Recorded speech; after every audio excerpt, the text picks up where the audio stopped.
Mendengar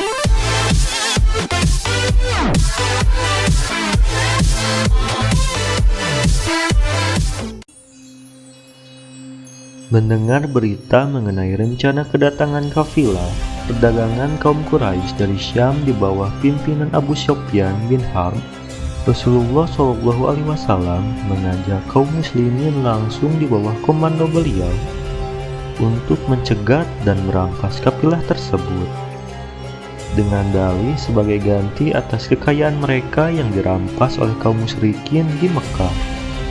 Anjuran Rasulullah SAW ini hanya disambut oleh sebagian kaum muslimin karena sebagian yang lain menyangka tidak akan terjadi peperangan. Di tengah perjalanannya menuju Mekah, Abu Sufyan mendengar bahwa kafilahnya akan dihadang oleh kaum muslimin. Maka diutusnyalah seorang kulir bernama Damdam bin Arm al-Ghifari ke Mekah untuk menyampaikan berita kepada kaum Quraisy dan meminta bantuan pasukan guna menyelamatkan harta kekayaan mereka.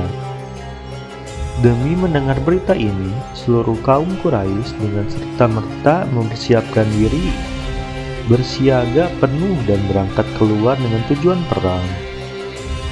Tak seorang pun dari para tokoh Quraisy yang tertinggal dari keberangkatan pasukan yang berjumlah sekitar 1.000 personil ini.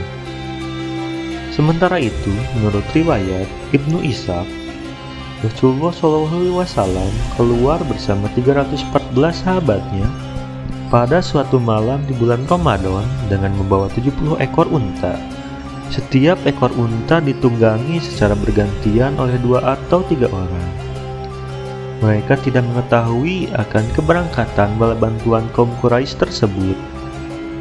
Dalam pada itu, kafilah Abu Sufyan telah berhasil lolos meninggalkan dan menyusuri mata air Badar dengan melalui jalan pantai menuju ke arah Mekah.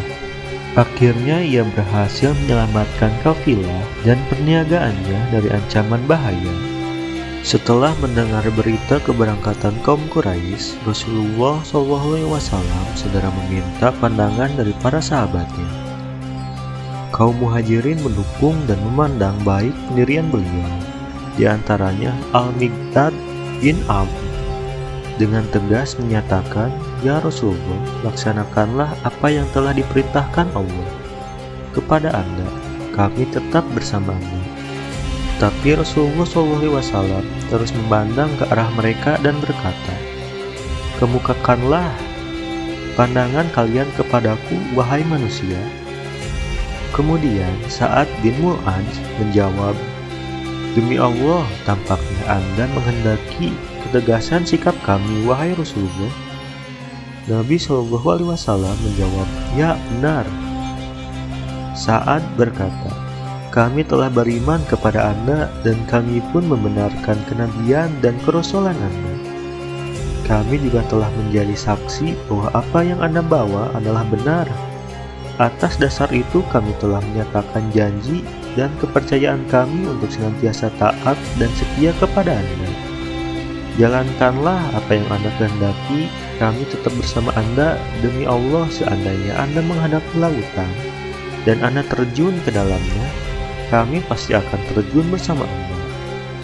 Mendengar jawaban Sa'ad, Rasulullah SAW merasa puas dan senang. Kemudian beliau memerintahkan, "Berangkatlah dengan hati gembira, karena sesungguhnya Allah SWT telah menjanjikan kepadaku salah satu di antara 2 golongan. Demi Allah, aku seolah-olah melihat tempat-tempat mereka bergelimpangan." Setelah itu, Rasulullah SAW mulai mencari berita tentang pasukan Quraisy melalui para intel yang disebarnya, sehingga kaum muslimin mengetahui bahwa mereka berjumlah sekitar 900 atau 1000 dan bahwa mereka datang disertai oleh seluruh tokoh kaum musyrikin. Sebenarnya Abu Sufyan telah mengirim seorang kurir ke Mekah memberitahukan bahwa kafilahnya telah selamat, tetapi Abu Jahal tetap bersikeras untuk melanjutkan perjalanan sembari mengatakan, "Demi Allah, kami tidak akan pulang sebelum tiba di Badar. Di sana kami akan tinggal selama 3 hari, memotong ternak, makan beramai-ramai, dan minum arak sambil menyaksikan perempuan-perempuan menyanyikan lagu-lagu hiburan. Biarlah seluruh orang Arab mendengar tentang perjalanan kita, dan biarlah mereka tetap gentar kepada kita selama-lamanya. Kemudian mereka bergerak sampai tiba di pinggir seberang lembah Bana. Sedangkan Rasulullah SAW telah tiba di pinggir lembah seberang lain, di depan posisi nyaris berhadapan dengan lawan. Dengan mata air badar, Al-Habab bin Muzar bertanya kepada Nabi SAW, "Ya Rasulullah, apakah dalam memilih tempat ini Anda menerima wahyu dari Allah yang tidak dapat diubah lagi? Ataukah berdasarkan tipu muslihat peperangan?" Rasulullah menjawab, "Tempat ini kupilih berdasarkan pendapat dan tipu muslihat peperangan." Al-Habab mengusulkan, "Ya Rasulullah, jika demikian, ini bukan tempat yang tepat. Ajaklah pasukan pindah ke tempat air yang terdekat dengan musuh. Kita membuat kubu pertahanan di sana dan menggali sumur-sumur di belakangnya. Kita membuat kubangan dan kita isi dengan air hingga penuh. Dengan demikian, kita akan berperang dalam keadaan mempunyai persediaan air minum yang cukup, sedangkan musuh tidak akan memperoleh air minum." Rasulullah menjawab, "Pendapatmu sungguh baik." Rasulullah SAW kemudian bergerak dan pindah ke tempat yang diusulkan oleh Habab radhiyallahu anhu. Di samping itu, Sa'ad bin Mu'adz mengusulkan supaya dibuatkan kemah untuk Nabi sebagai tempat perlindungan, dengan harapan supaya bila ada suatu dan lain hal yang tidak diharapkan terjadi, Nabi SAW dapat kembali dengan mudah dan selamat kepada kaum muslimin di Madinah, dan agar mereka tidak lemah semangat karena tidak keberadaan Nabi SAW.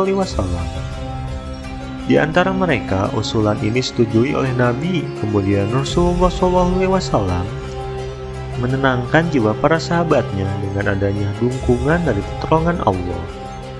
Sampai-sampai Rasulullah menegaskan kepada mereka, "Di sini tempat kematian si Fulan dan si Fulan dari kaum musyrikin." Seraya meletakkan telapak tangannya di atas tanah, akhirnya nama-nama yang disebutkan Nabi SAW itu ternyata benar bergelimpangan di tempat yang telah ditentukan itu. Selanjutnya Rasulullah SAW dengan khusyuk memanjatkan doa kepada Allah. Pada malam Jumat tanggal 17 Ramadan, di antara doa yang diucapkannya ialah, "Ya Allah, inilah kaum Quraisy yang datang dengan segala kecongkakan dan kesombongannya untuk memerangi engkau dan menustakan Rasul-Mu. Ya Allah, tunaikanlah janji kemenangan yang telah engkau berikan kepadaku. Ya Allah, kalahkanlah mereka esok hari." Beliau terus memanjatkan doa kepada Allah dengan merendah diri dan khusyuk, seraya mengadahkan kedua telapak tangannya ke langit. Sehingga karena merasa iba, Abu Bakar berusaha menenangkan hati Nabi SAW dan berkata kepadanya, "Ya Rasul Allah, demi diriku yang berada di tanganmu, bergembiralah, sesungguhnya Allah pasti akan memenuhi janji yang telah diberikan kepadamu." Demikian pula kaum muslimin, mereka ikut berdoa kepada Allah, memohon pertolongan dengan penuh ikhlas dan merendahkan diri di hadapannya. Pada suatu pagi hari Jumat tahun kedua Hijrah, mulailah pertempuran antara kaum musyrikin dengan kaum muslimin.